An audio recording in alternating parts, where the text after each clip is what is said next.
So in my head, I was like, okay, I'm gonna accept Christ in front of everybody right now. Then I'm gonna go home and snort drugs until I don't wanna do them anymore. And that was my way of thinking. So I received Christ at the church. I went home, neglected my daughter and put her in front of the TV. I remember I grabbed a $100 bill. I always used a $100 bill for some reason, pride or something. I chopped up my crystal meth, got it all smooth and powdery, and I snorted a big old line. And I held the bill and I looked up and I said, Jesus, if you're real like that pastor said, then you gotta take these drugs from me. Come into my life, come into my heart. And I just got quiet. I said, search me right now, search my heart. And I stayed silent. And I said, you know I wanna quit. You know I wanna be a good dad for this kid. She lost her mother to drugs, and she's gonna lose me if I don't quit. Amen.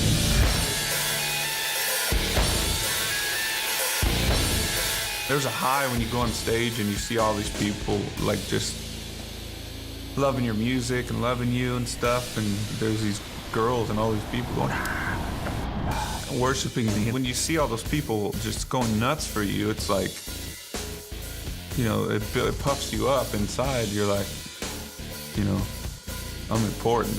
That's where drugs can creep in, and, you know, cocaine or whatever, methamphetamines crept in, and it all came from after drinking for me and my friends. And it seems like fun in the beginning. It's a lie because it turns around on you. It starts to wear on your personality, starts to wear on your relationships, and everything is affected by it negatively. Everything.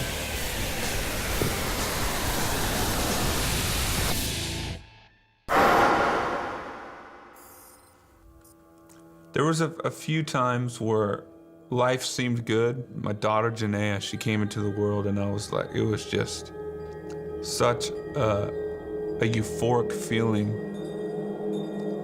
I thought my life could just feel like that forever, you know? It was like it was spiritual, just, I didn't know what was happening. I just felt so much love just fill my emotions. And I thought I was gonna be happy, but I just couldn't stay sober. I didn't know how. I hit rock bottom. I had swore that I would never do methamphetamines again because I saw what it did to my child's mother. It just took her feelings away and made her leave her kid. I just wanted her dead.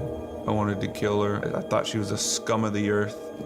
And you know, how could she do drugs like that and let the drugs win her like that? So I never was gonna do meth again.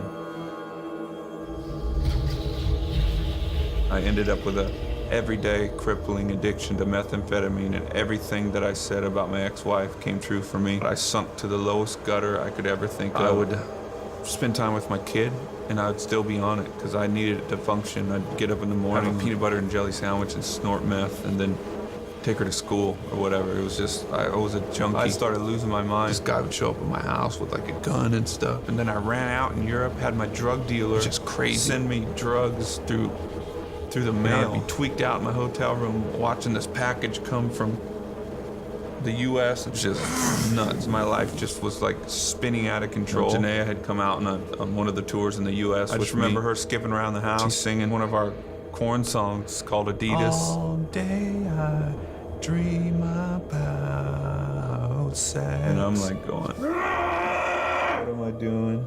I'm a junkie. My daughter's singing All Day I Dream About Sex. And I'm gonna die.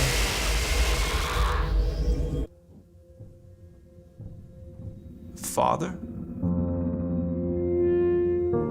My real estate broker, Eric, he said, Brian, I don't mean to be weird with you, and I hope you don't take this the wrong way, but I felt the scripture like jump out at me. I've never done this before, you know, so I don't really know how to do this, but I felt like this would mean something to you.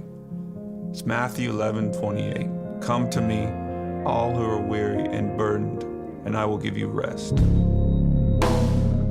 I remember all tweaked out. I looked up in the dictionary, weary. I looked up burdened, and I pulled the scripture apart and I was like, oh, I'm weary and burdened and I need rest for my soul. And I didn't know if it was real, but they invited me to church a couple weeks later, and I had received Christ at the church. I went home, neglected my daughter, got it all smooth and powdery. Jesus, you got to take these drugs from me. Search me right now. Search my heart.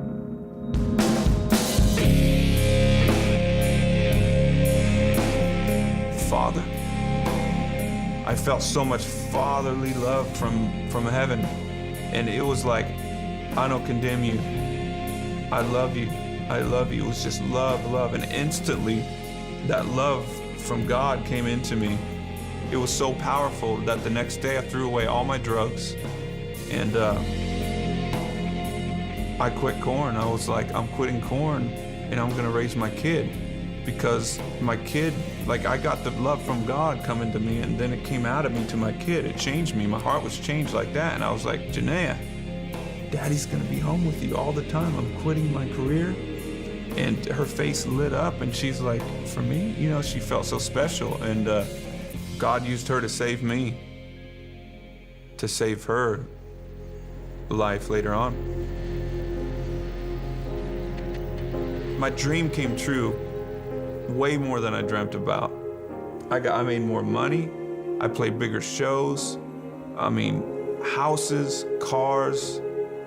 I tried drugs, I tried sex, I tried everything to try to get pleasure out of this life.